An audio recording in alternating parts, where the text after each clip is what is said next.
Okay. Hello, welcome to AllPointsTV.com. This is Sam Jahari. I'm coming to you live here from Flint, Michigan. And we stand for, or we represent Briona's legacy in Chasing the Dragon presentation that we do at the high schools and middle schools. Um, you know, it's like I want to wish everybody a happy new year, but it's like as the new year comes along, it's like you want to reflect and how did we get here? Um, I met Brianna's mom in 1992. Actually, it was 91, late 91 in October. I had just broken up with a girlfriend, and I went out to a club and I met this beautiful, beautiful young lady. I think she was 22, 23 at the time or something. But it was weird because um, I was celebrating. I just broke up with a girlfriend, so I was celebrating, my freedom. And as I started talking to her, she was celebrating her freedom. She had just got out of prison like the day before. And when she told me that, it's like I didn't really believe her, you know. But when she told me that, I said, what were you in prison for? And she said, drugs. Now, I grew up in the 70s. I came over to this country when I was 9 years old. I was a naturalized citizen through my father, which we came over here because of my grandfather. He was a citizen of the U.S. So we came here in 1969, and I grew up in the 70s, which in the 70s it was sex, drugs, and rock and roll. And I remember in school, learning about the different kinds of drugs. Marijuana was really big on the scene at the time, and LSD and weird drugs like that. But you didn't really hear too much about heroin. But anyways, when I met Tina, that was Brianna's mom, and she told me that she went away for heroin, and so it was like, what, heroin? What are you talking about? Um, but anyways, I befriended her, and we were good friends. Really, it wasn't. I felt sorry for her because she didn't have like a strong family background, which I have a big family and we were really close knit and stuff like that. So as I'm befriending her, sex started happening, and now it wasn't about love or anything like that. It was just it was a sexual thing, and through it all, I was having protected sex, and I ended up breaking through the rubber, and my daughter was conceived. And at the time, I was scared to death. Not so much that I was going to have a baby. I was scared to death that I didn't know what was going to happen with her mom, because she was really strong-minded, and she liked to make her own money. She liked to dance. She was a stripper or whatever, or she liked to go that route, because she didn't want no man telling her what to do, or that's her philosophy. I can make my own money, or whatever. Now Tina was nobody that I really seen myself or in my future as somebody that I would spend the rest of my life with. But now she's pregnant. I want to do the right thing, and I remember I said, well, I said, you want to have an abortion? And she's like, nope, I'm keeping the baby. I'm like, okay. Do you want to get married? And she said, no. I'm like, oh, thank God, to myself. But I told her, I said, listen, we're having this baby together, and just know that I'm her father, and I'm going to be here for her. And we agreed that if she ever fell or she went back to drugs or anything, that we wouldn't have to battle in court or anything like that. Um, so we ended up living together for a little bit, before Brianna was, until Brianna was born. And, through her pregnancy, it's like her mate or the guy that she was with came back out of prison, and she started kind of seeing him and stuff.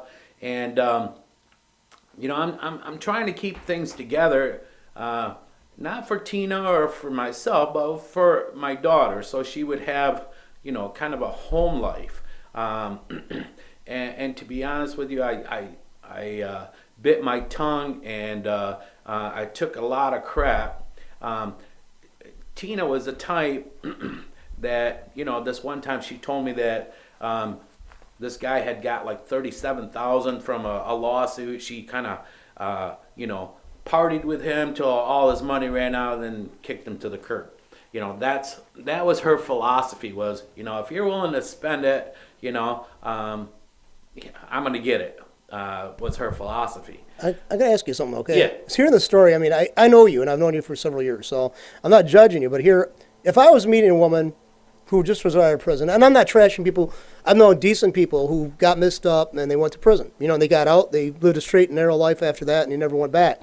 But wasn't that kind of a warning sign to you? I mean, what like she must have been really hot. I mean, because it's like if I hear a woman's like had served time in prison, I'm going to say, okay, that's nice meeting you, and I'm going to go the other direction. She was a pretty girl, but like you said, the whole thing is people make mistakes. She was 18 years old and she made a mistake. So hopefully you think, well, she served 5 years, that she's came out and she's going to live the clean life and stuff. And it wasn't, Tina, why she went to prison wasn't so much that I heard that she was more of a user, but because her boyfriend was making a drug deal and she wasn't going to let him go by himself. So she was along for the ride, and that's why she ended up going to prison. Not that she didn't use, she did use, but she seemed like a good person. She grew up in Grand Blanc, Well, actually, my experience is that the people from Grand Blanc, I'm not trashing everybody. I mean, let me preface, I knew a lot of Grand Blankers. But when I was in school and the college in the 80s over at Mott, the people I knew that used the hardcore drugs like coke and all that other stuff weren't from the inner city. They were from Grand Blanc. They were from Fenton, Lake Fenton.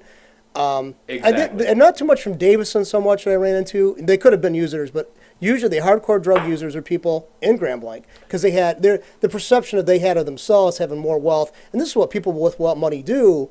That's the reason why that, Exactly, John. I grew up in the Fenton area, and sure, we had a lot of pot growers right there in the area, and every now and then people that had money, you seen the cocaine and stuff, and for God's sakes, I'm not saying I was a saint or anything, but that's what it is. People that's got money, they're gonna go ahead and they're gonna try things.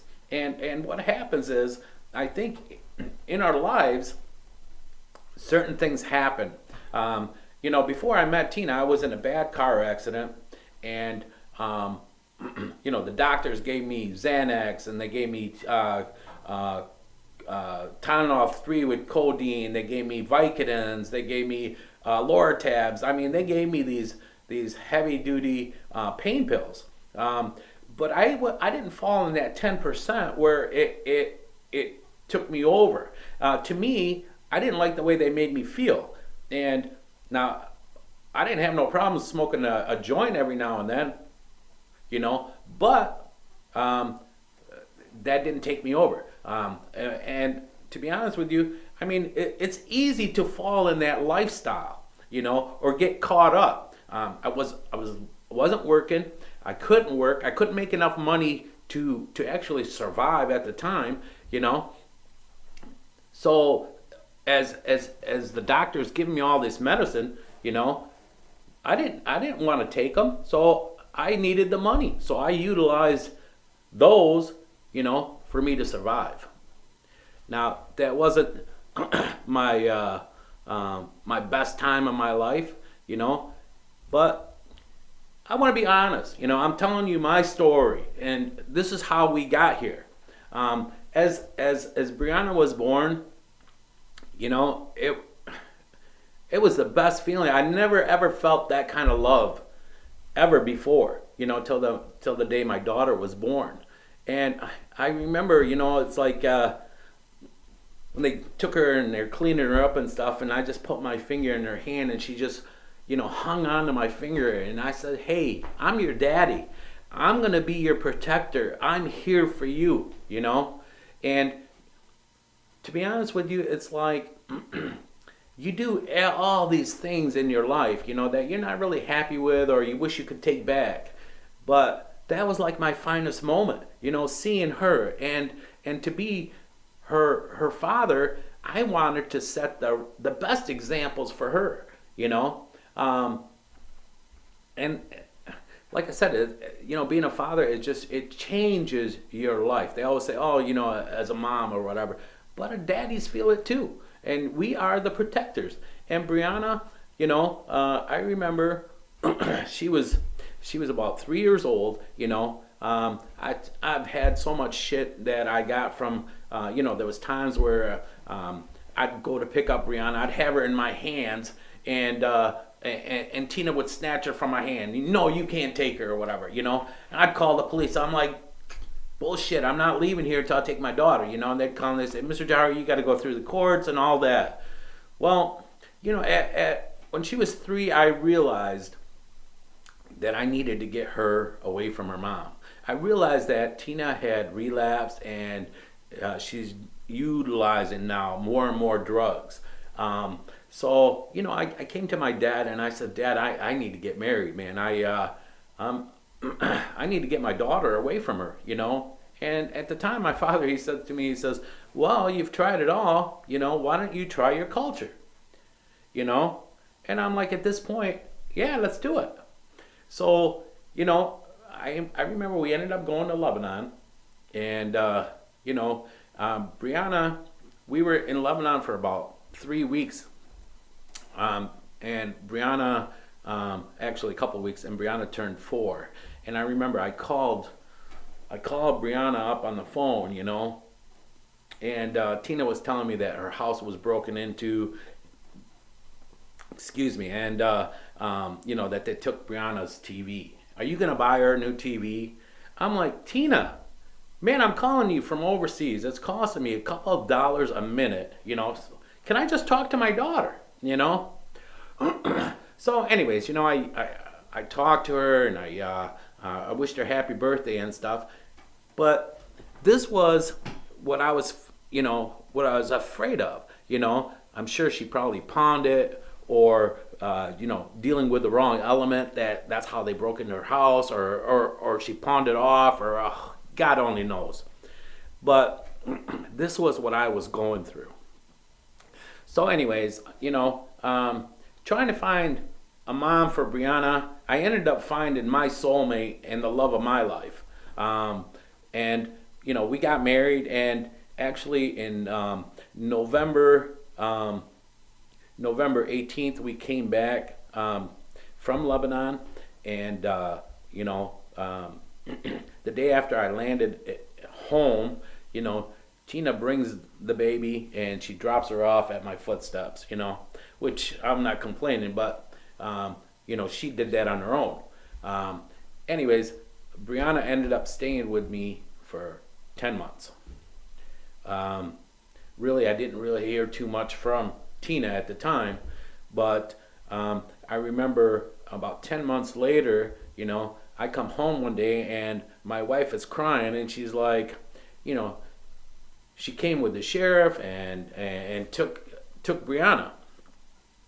And the whole thing is, Tina had called me and wanted money, and now I was giving Tina, I was giving her $50 a week to take care of our baby. This wasn't a court order or anything, but I wanted to do my part as a father. So, at the time I bought Tina a car, so she'd have a car for her and stuff like that. I was trying to step up and be a good person and to help take care of my daughter. So, well, Tina had asked for money like a week prior to this, or a couple weeks prior to this, and she says, where's my $50 a week? I said, well, Tina, I've been taking care of Brianna for over 10 months now. Why am I going to give you money to take care of our baby when I'm taking care of her? That's when she went into the court. She told the judge, or I don't know how it took care, it happened, but she tells the judge, that I plan on taking Brianna out of the country. And so she got a court order and had the sheriff come and pick up Brianna. Well, after this, what happened is I ended up going to an attorney and filed for custody, or joint custody at the time. Well, going through this, I get a call from a lady that Tina and the baby were living at, or they were staying at that house, and she said, "Mr. Jahar, you need to get her out of the house because Tina's engaging in the wrong, in drugs and the wrong elements coming around the house." So at that point, I went into the court, and I ended up getting full custody of Brianna. And Tina was all messed up, going through it all, to be honest with you. I mean, the court, they look at you 2 minutes and they think they know who you are, I remember the judge was telling me that she was going to stay with her mom, and Tina was going to be going to rehab. I said, Your Honor, I can't, let her go to rehab, but let her stay with me. She's got track marks on her arms and all this. And the judge looked at me and said, another word out of you, and I'm going to send you to jail. Yeah, that's I tie this into something I talked to about a guy who online. There's a group called MGTOW on Facebook. It's men going their own way, and they talk about custody battles, and it's about the issues that men face. And it's basically, a lot of times it comes across like it's a He-Man woman haters club, okay? Exactly. And there's some real bad postings there. But somebody says that there's like this presumption that the mother is always going to be the best for the kid. Yeah. And it's like, so inherent, even despite the fact that we've had so many years of alleged women's liberation, and basically, but they still have they almost have this tendency in the society to place women up on a pedestal, even women who have showed marked degrees of indifference or casualness towards rearing their children. They have a tendency to basically demonize the male. If you have a penis, it seems like you're automatic suspect, and they're not going to let you have it because you're not capable of carrying out, caring for the child, whatever. And even you might not have the ability, let's face it, how often is that something really inherent in females? No, you're acculturated to that. I mean, just because they have because they have their apparatuses in place doesn't mean them better parents necessarily.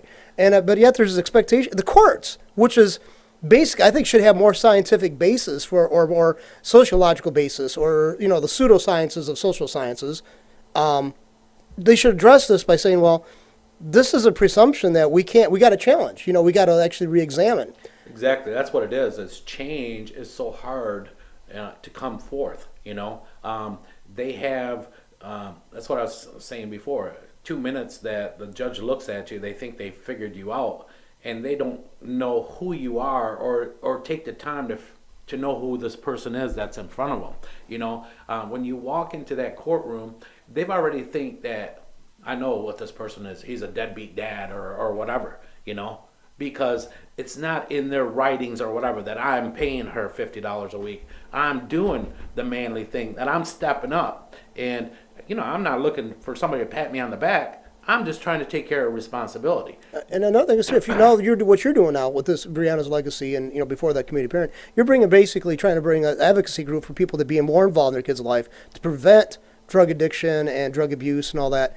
But the thing is, these judges and the system is totally flawed. It's broken. For the beginning. Well, it is broken. It's like, we've done several his stories back when we first started, the studio, about equal parenting. And it was always, again, the male was always just pay your child support. And it's always dependent if they can see their kid or not, if they pay the child support. Well, that's Well, that's the whole thing. Is Yeah. A lot of times you pay the child support and you can't even see your own child. See, that basically, the system, though, the system is created to perpetuate itself. It wants to grow and it wants to make money because you got all these people in place who like good salaries. So, I mean, there one woman came out of it. Her name was Carol Rhodes, I think her name was, and she wrote a book called, I think it still might be available, Friend of the Court, Enemy of the Family. And basically, the Friend of the Court system, I don't know. I mean, I've known people from both left and right political spectrums.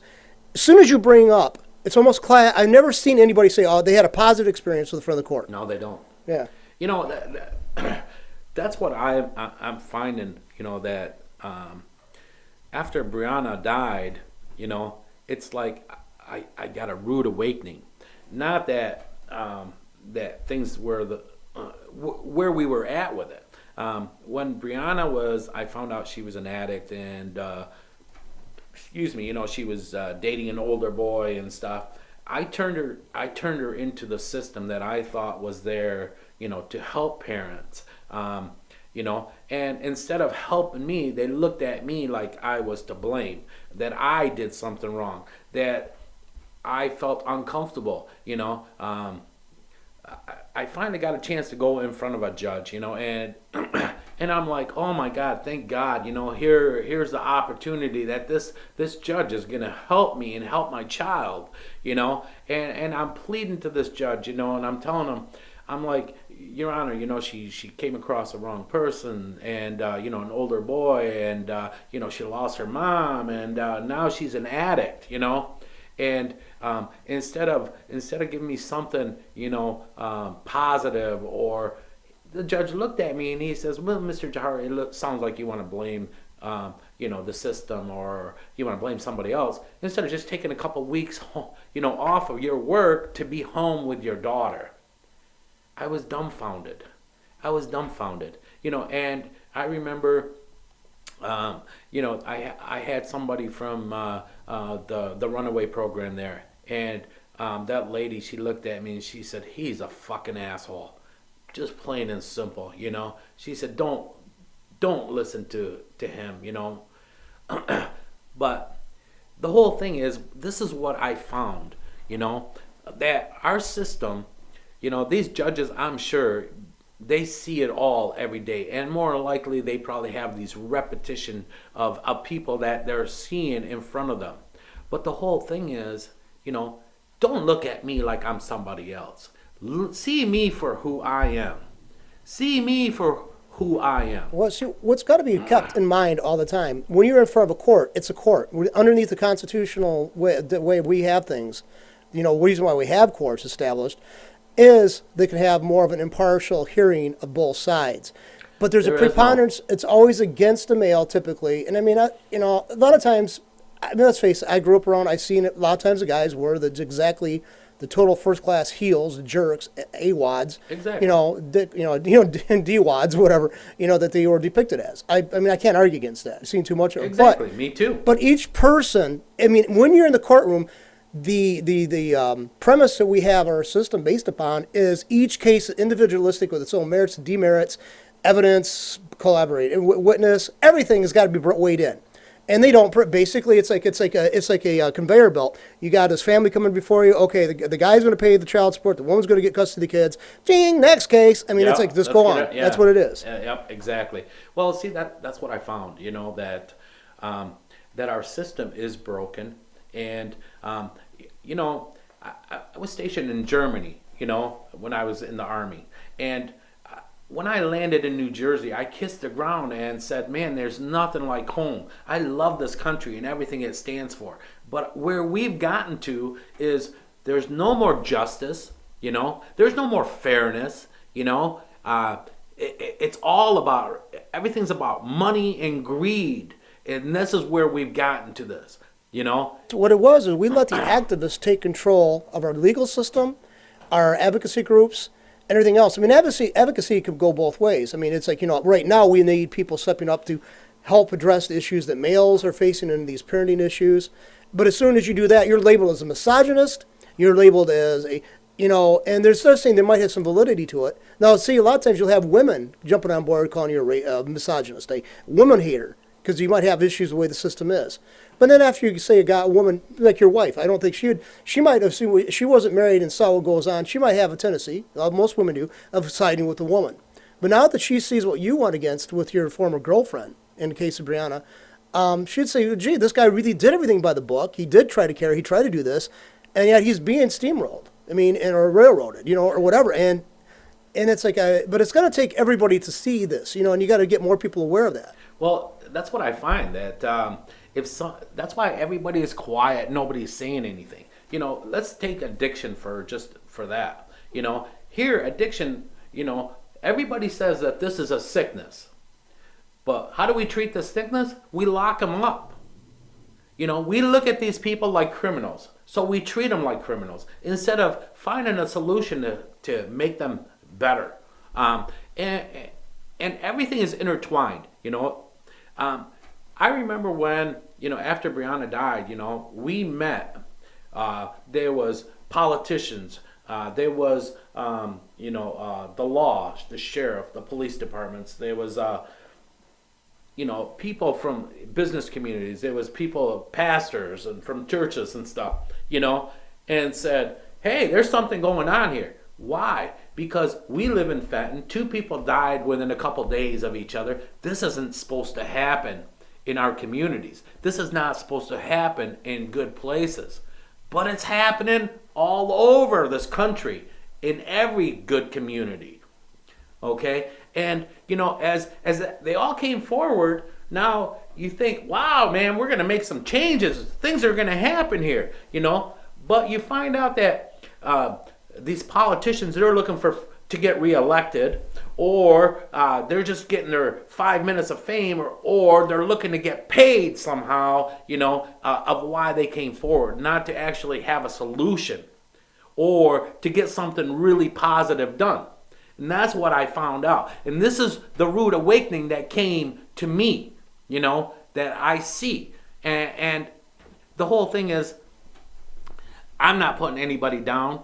I'm a realist. I see things for what it is. I think what happens is, our system is broken. Yes.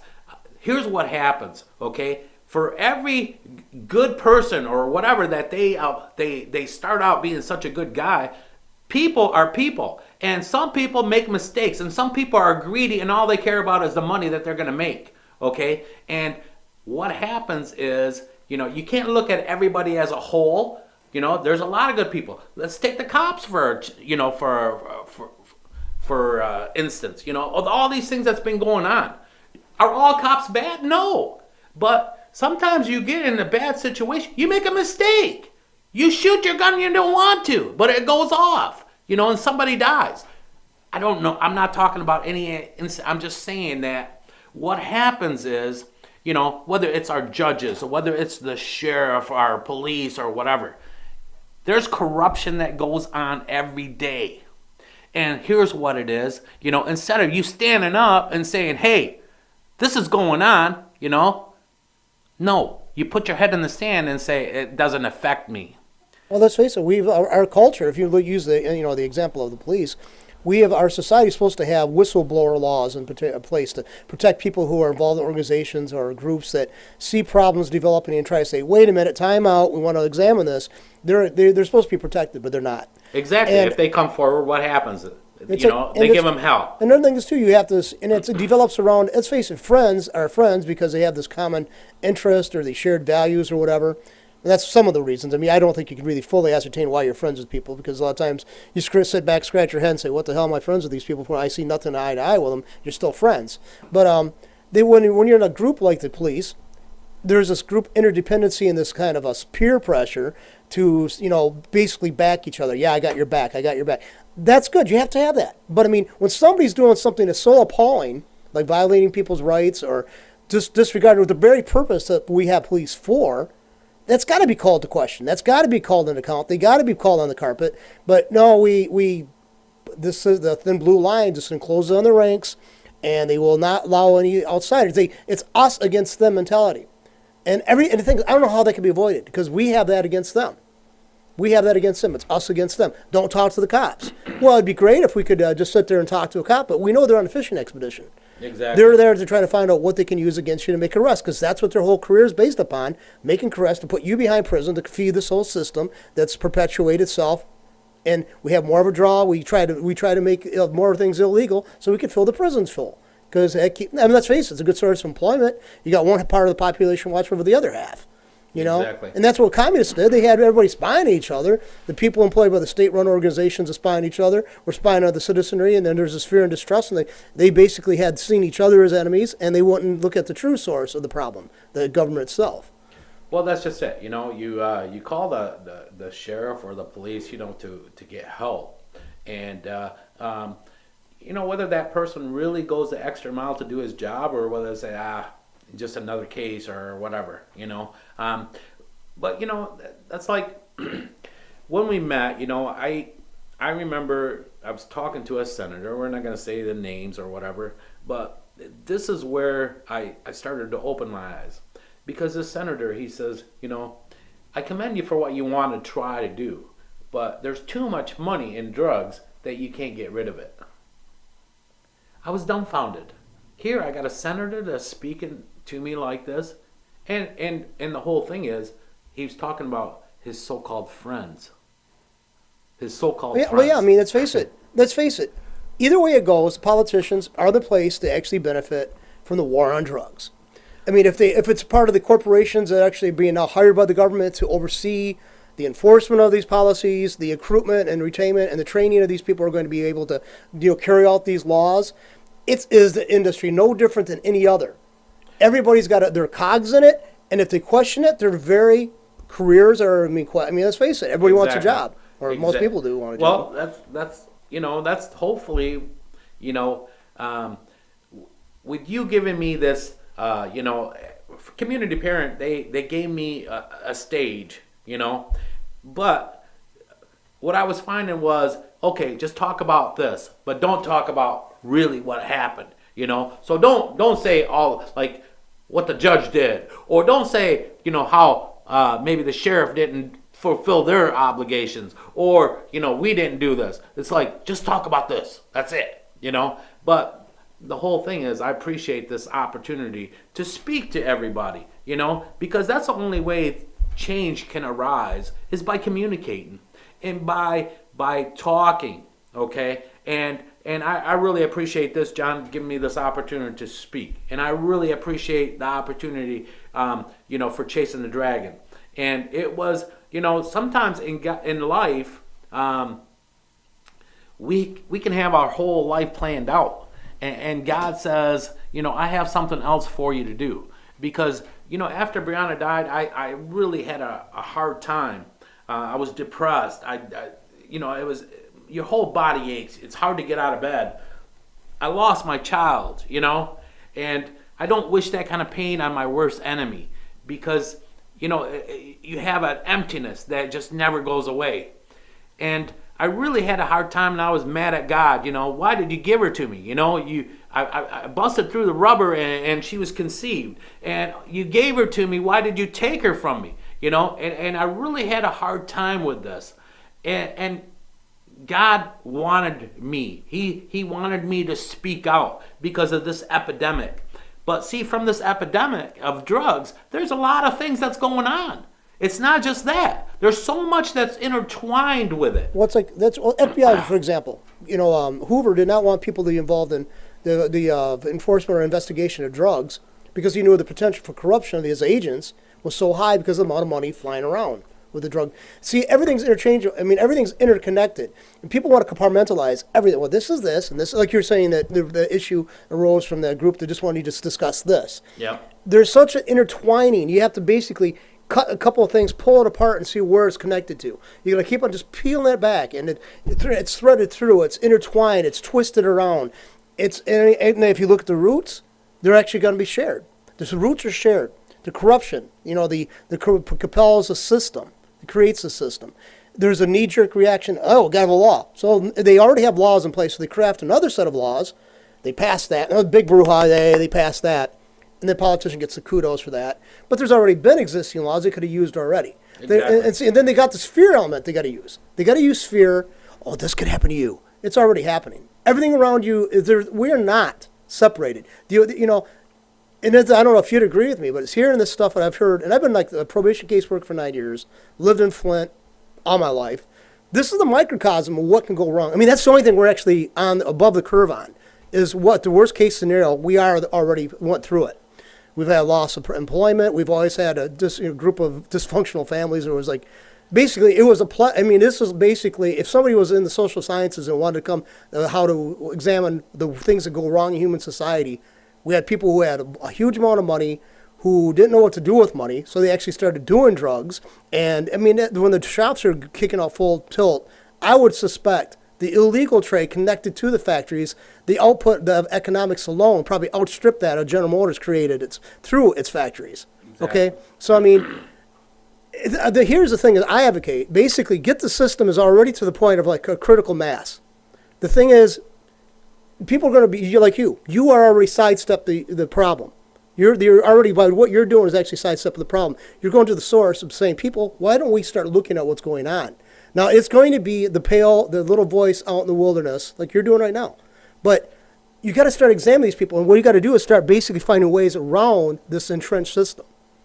That's what you got to do, and that's what you're doing. That's what you're doing, even if you're not aware of that. That's what you're doing. Well, that's the big thing is I'm hoping that, because I think in numbers, that's when things change.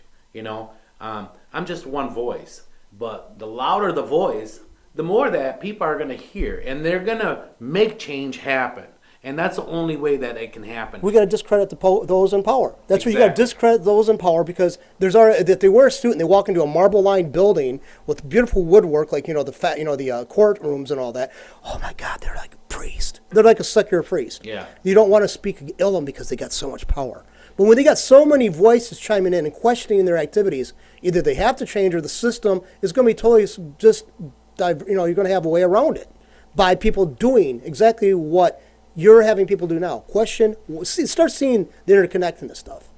Exactly. There's, I tell you about people that make mistakes, and we're only human, and I don't bring this out of my butt.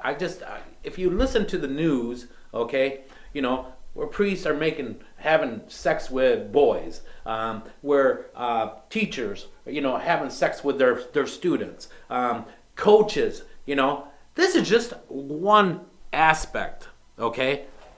There's a lot of times when people got money, you don't hear the things that they do because they can sweep it under the carpet. They pay enough people that it doesn't happen, okay?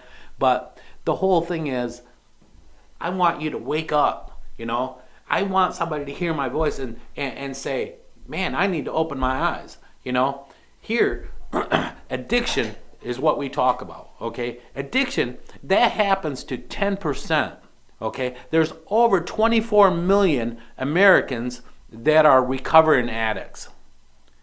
That doesn't include all the people that are addicts. But here's a story that you can take to the bank, okay? There's 368 people that die every day from addiction, from losing their life. 368, okay? Every 13 minutes.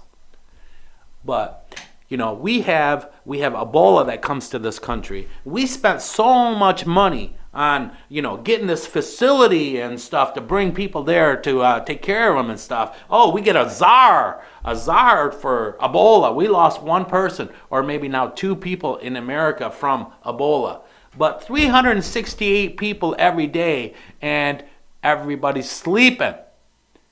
Nobody wants to do anything. But the thing is, people hearing this would say, well, we should have more laws. We should have more money for enforcement. The thing is, if you do that route, we've done it. And I was basically for 10 years, for almost all my life, until about 10 years ago when I started awakening to it, people kept on making the excuse like, well, the problem is because the drug laws are so stringent, people don't want to be part of the system. They don't want to admit when they got a problem because they fear prosecution and all that stuff. I basically had the attitude, if you're doing the drugs, if you're doing the crime, you're going to pay the time when you get busted. But when I start seeing it, it's like, okay, people somehow are screw-ups or they're weak or whatever. And this is my thinking then. They got involved in drugs. But how is it helping them now that they have this issue of drugs? Now they got all this legal issues behind them. They'll never be able to get a full-time job. Well, that's because just so basically the system's not set up to help, it's to perpetuate itself. If it's not that, then why can't they just say, maybe the drug route, the law route, the legal route is not the way to treat drugs. Exactly, John. You talked about the war on drugs from the '70s. President Nixon started this war on drugs. Where has it gotten us? Where has it gotten us? More prisons. Well, they show a graph that's on Facebook, so I mean, it's you got to question it, but I mean, I think it's pretty valid from what I've read about the amount of population in prison before the 1970s and afterwards, and I mean, it just whoom, because you keep on let's face it, anything can be made illegal, anything can be made legal. What the Nazis did to the Jews at that time in Germany was legal. It's immoral, it's reprehensible, but it was legal. So you can basically transform anything into whatever you want by putting another label on it. That's how we do it. But you got to look, if you really want to get the cause of evil or good, you got to see what the impact is, how it affects people. Let's face it, you look at it that way, even though it was well intended by most people, the war on drugs isn't evil on the society because it's allowed our rights to the road. You remember the president of Panama or whatever? Noriega. Yeah. Noriega. They sent him to jail, and his prisons. It was like he was in at a golf club or someplace, where he got the big TV. He got to go outside. But the addicts and these people that suffer from mental health issues, because 80% of our prisons, that's what we have. Okay, 80% are people that are sick. And they get put into places where they'll never get out. They can't live outside of the housing, in the prisons. We mold them to that, and this is where we've gotten to as a society. I used to think the same way. Lock these people up. Okay, but the whole thing is, let's lock up these people that are greed driven and that could care less about human life, that will give you drugs in your veins and watch you die because they got their money. Look at the fact. Okay, everybody's got ailments that are probably being treated by prescription drugs. But now, if they say they didn't have the system, like you didn't have the pharmacy set up where they had the supplies come in from the pharmaceutical companies, if you had to get these drugs and there was no place to do that, you're going to go to people who are probably going to be unethical, willing to undertake these kind of activities for them, even with the high risks that are now attached to it.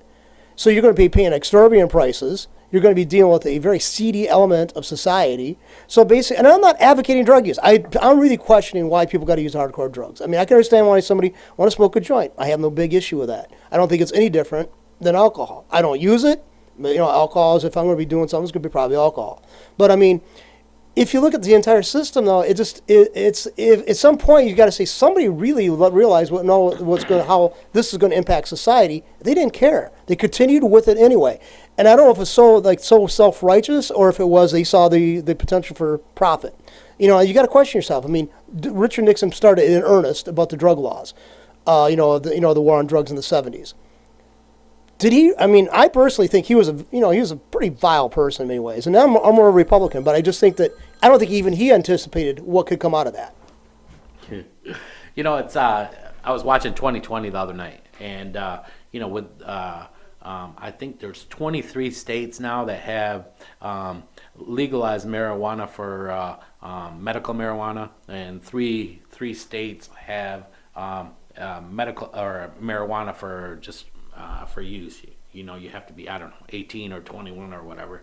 But they were talking about people that were going to lose their kids because they've got an ailment and they smoke marijuana.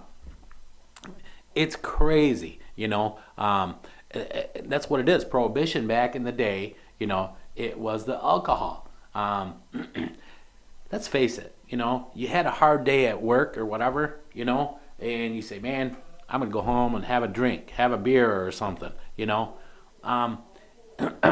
I think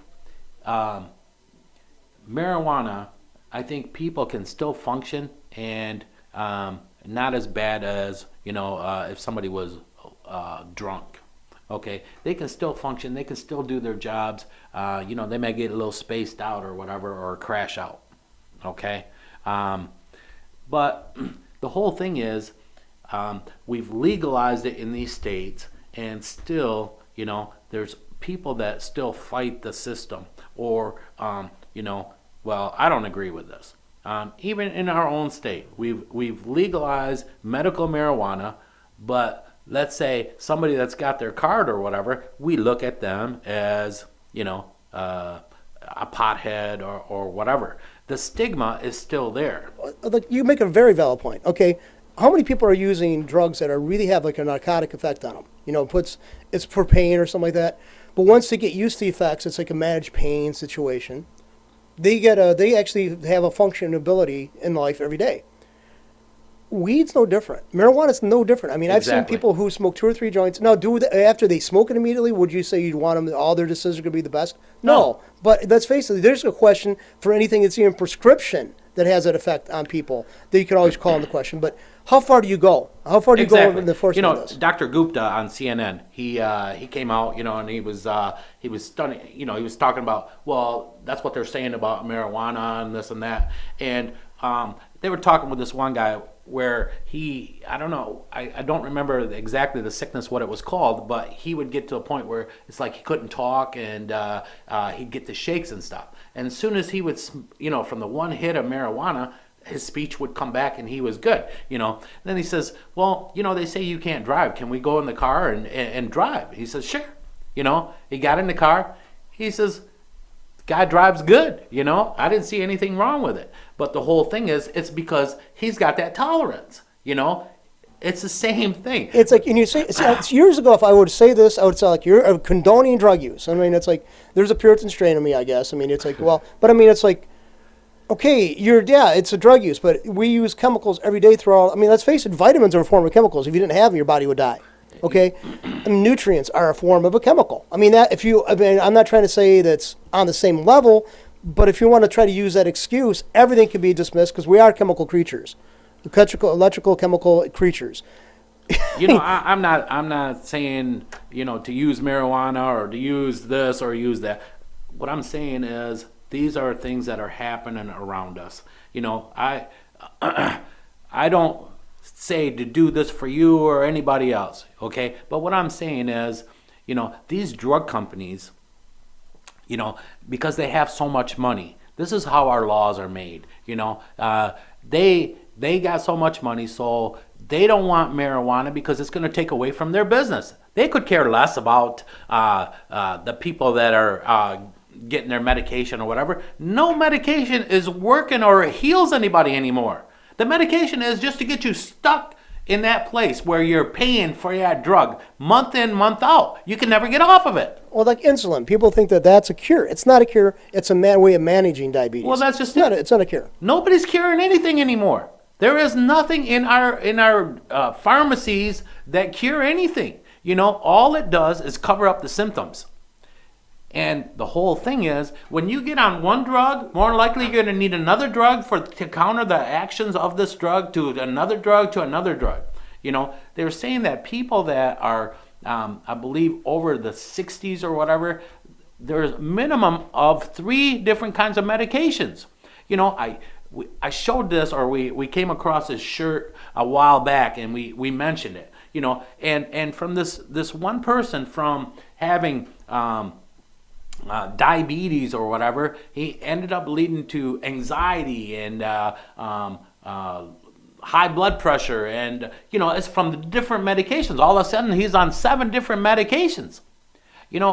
Like I said before, I went through a depression after Briona, and my wife, she says, honey, please, you need to go and talk to somebody. And through that, from the therapist, they thought, well, I need to sleep. And within 4 months of speaking, to the psychiatrist or whatever, the guy that writes the prescriptions, he had me on 5 different medications, And at the last part, it's like I went back in to see this doctor, and the doctor's telling me, well, how's this working? I says, I'm still depressed, I'm goofy now and loopy, and I still can't sleep. And he said, well, maybe we need to change this in your medication and change this in your medication.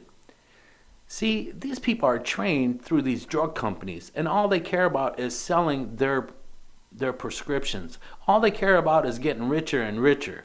Finally, I told this doctor, I said, you know what, doc? Maybe I'm just supposed to feel, There isn't that pill that's going to make you take away your pain. There is no such thing, and we as a society, it's like we want the easy route. We don't want to struggle, or we don't want to feel, let's just cover it up. Let me just feel high or whatever. No. Well, remember the song in the 80s, Huey Lewis and the News, I Want a New Drug? Yeah. Okay, well, if you listen to the whole criteria, I want a drug to make me sleep too much or come in a pill. I mean, it's like basically everything he was saying is there is no drug that is like that. He wanted this drug to do all this stuff, but there Exactly. I mean, there is nothing out there that does it. Everything is, you take potassium too much, a chemical that you need. You take it too much, it's going to upset the balance of this. You take too much of zinc, it's going to have an upset on its other. Everything's kind of like, it has to have their triggers, and too much of it will flood the system and destroy the other receptors or whatever. So exactly. Well, that's the whole thing is, hopefully that through communication we can get, everybody as a society to wake up and say, you know what, do your own research. If you don't believe me, do your own research. Check things out for what they are. Don't be quiet. It's easy. And a lot of times, we look at these people in power or in a different position, like they're God or something. They're not. And they're, don't believe everything they tell you. I don't care if it's your doctor, if it's your judge, if it's whoever, see things for what they are. And that's the only way that change is going to happen. Hold these people accountable. Hold them accountable. And if we don't like who we got elected, we need to throw them out on their ass. Enough is enough. Let's take our country back. And both sides of the party, both parties, though, I mean, I talk to them, and they basically have this reaction. If you question whatever their favorite group is or their favorite person, their politician, I mean, it's like they want to demonize you if you question anything they do. I mean, it's like both of them. I mean, it's actually, though, my observation is the hero worship usually comes more from the left than the right. The right's more willing to say people could be flawed. The left, they jettison, most of them jettison religion. So basically, they got to have something to cling to, and they're going to put that hope into a human, a very flawed human. A politician basically is rather a sinister character in my mind. These people want to come across as a savior. I mean, they want to come across as being your friend. And there's the thing is, if you're trying to have such wide appeal to the wide population they have to get elected, they try to be all things to all people. That's just not possible. It's like yesterday I was listening to President Obama speak and stuff. It's like, man, you're a good talker, but don't judge people on what they say. See what they do. Look at their actions. That speaks louder than their words. Don't be so naive. If you look at his actions, the man doesn't represent whatever he's spouting off, because his own personal life, what has he ever done that actually calls for him to be sacrificed? He's never sacrificed anything for anybody else, from what I see. Exactly. Well, I'm not just saying Obama or anybody. I'm saying, hold these people accountable in I don't care what position they are. The whole thing is everybody in different positions they're not flawless. They make mistakes over and over, and they're not always so righteous. They're not always good people. They're human, and they make mistakes, sometimes really serious mistakes, and we need to hold them accountable. Throw them out on their ass. Hey, it's we the people. Okay, our Constitution is not happening. It's changing every day.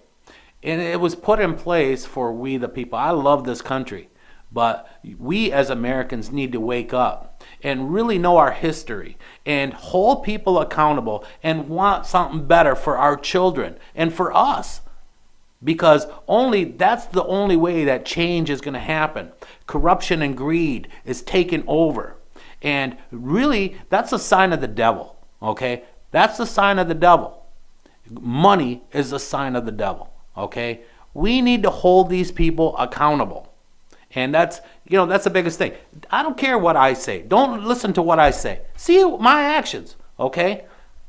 I don't push religion or whatever on anybody. Your own personal thing between you and your God, that's between you and God. And nobody can get in between that. Everybody, what religion are you? What do you do? Don't worry about what. Just concern yourself with what you preach or what your religion is.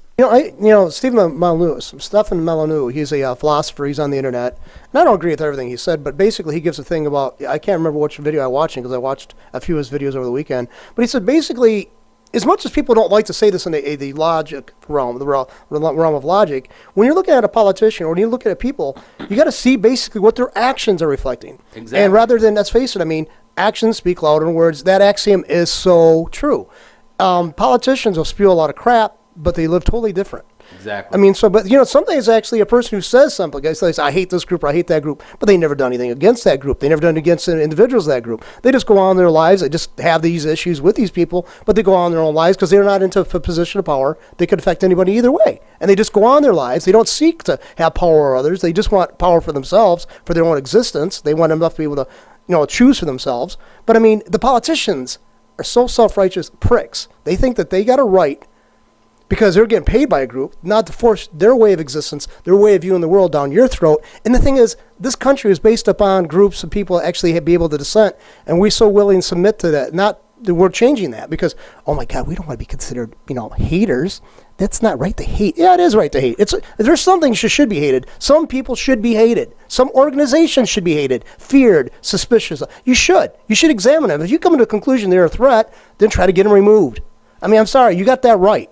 Exactly. Everybody wants to be politically correct. It's like, don't be afraid of having your own opinion. And, when it's the right thing.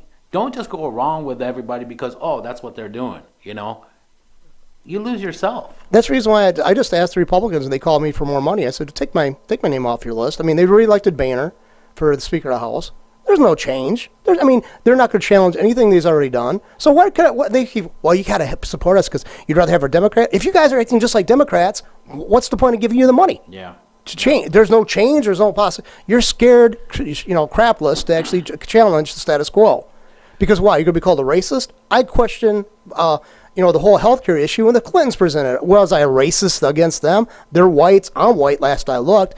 It was a bad idea all the way around. I don't care who presented it. It doesn't. Well, that's just it. They had one of the writers on some program, and he says, if our thing was to get more people with health care, we got it. But there's no way that we can afford to pay for it. Hello. Well, he's taking a big thing. We got more people that are insured now. Big deal. Their deductible is so high and stuff. Hell, if you go to the hospital or something, you got to go bankrupt. And they all, I can't stand the left because even when you brought up the idea of let market forces work to some degree in the healthcare, scrutinization, some regulation, but competition. That would never work. You ever tried it? No, it never worked. Well, it's because your laws. Like you wanted health insurance, you had to buy it from a group that was licensed to sell that in your state. So basically you had a pool of providers. They might have the national brand, but they are tailor-making it for that state to cover the state's issue, but they didn't allow coverage in all the other states. You had to stick with those who are already in your state. That's not true competition. Yeah. See, that's what I'm finding out. That don't just listen and see things of what they're telling you. Really, do your own research. Listen to these people when they bring these professionals or whatever on these talk shows, and they're telling you, really listen. Okay, there's a lot of conspiracies that goes on day in, day out. It's because you got your ears shut off and you're not listening to what's happening around you. And that's the only way we can break the stigma, okay, of the drugs, of these addicts, of what's going on with our politicians, of America. Take it back. Let's take it back because it is about we the people, okay? The people is me and you, okay? And please join me in this fight, to make a better world, a better America for all of us, especially our children, because we owe it to them. If not for us, we owe it to our children to make a better America for them, to have something for them when they get older and stuff, okay? Again, my name is Sam Jahari, and this is Briona's Legacy, and I hope that you join me in this fight because together we can make a change, and I'm a strong believer that one hand can't clap by itself. So I need you. You need me. I will be your voice, whatever it takes, but together we can make a change Thank you very much for listening. Have a great day.